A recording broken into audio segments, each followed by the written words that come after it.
రేపు జనవాణి అనే ఒక కార్యక్రమం నాయకులు పెద్దలు నాదెండ్ల మనోహర్ గారు ప్రతిపాదించారు. అది అందరూ దాన్ని ఏకగ్రీవంగా దాన్ని ఒప్పుకొని రేపు మాకినేని బసవపున్నయ్య గారి హాల్లో తీసుకెళ్తున్నాం.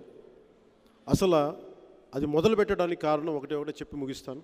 వైసీపీకి చెందిన సచివాలయం ఉద్యోగి ఒక ఆడపడుచు, వైసీపీ కార్యకర్త ఆవిడ, ముఖ్యమంత్రి ఇంటికి కొత్తవేటు దూరంలో వాళ్ళ ఇల్లు అయితే ఆయన ఇల్లు కట్టుకుంటున్నారు, అందువల్ల మమ్మల్ని ఖాళీ చేసేమన్నా రోడ్లు విస్తరణ చేస్తున్నారని చెప్పి సరిగ్గా న్యాయ పరిహారం నష్టపరిహారం ఇవ్వకపోతా ఉంటే నా దగ్గరికి వచ్చి మాట్లాడితే వాళ్ళు ఇల్లు కూల్చేశారు.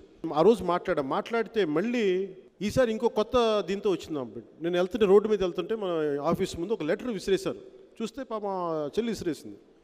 చూస్తే మా అన్నని చంపేశారు, ప్రత్యేక పరిస్థితుల్లో మా అన్నయ్య చనిపోయాడు ఈ ఒత్తిడి వల్ల, ఇప్పుడు దాకా పోస్ట్ మార్టం రిపోర్ట్ ఇవ్వట్లేదు, న్యాయ పరిహారం రావట్లేదు అని అంటే నాకు అనిపించింది. అప్పుడు అదేదో మాట్లాడుతామన్నాను మనోహర్ గారికి, సార్ ఇదేదైనా చేద్దామంటే అప్పుడు మనోహర్ దాన్ని చాలా బలంగా ముందుకు తీసుకెళ్ళి, ఎందుకంటే జనసేన ప్రారంభమే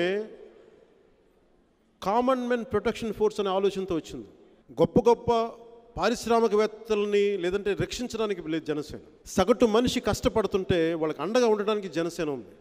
అలాంటి సగటు మనుషుల కోసం రేపు జనవాణి కార్యక్రమం ఉంది.